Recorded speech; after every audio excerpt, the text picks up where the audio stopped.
A truck loaded with worth of crores worth of narcotic cough syrup was seized at Churaibari in Bazari on the way to smuggling in Tripura. Two were arrested.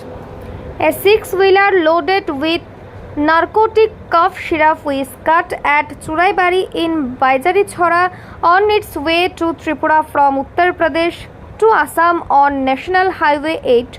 The driver and co-driver of the car have also been arrested.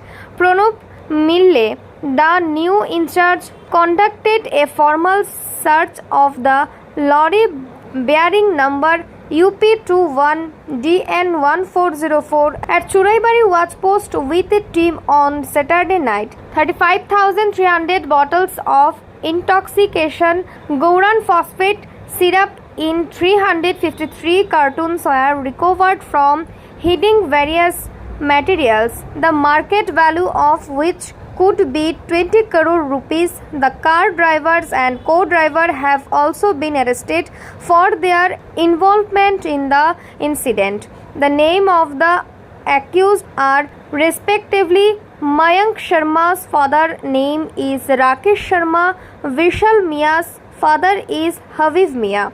Both their houses are on Kathi Road, civil lines in Moradabad area of Uttar Pradesh. The police have started a specific case against the arrested and started investigation.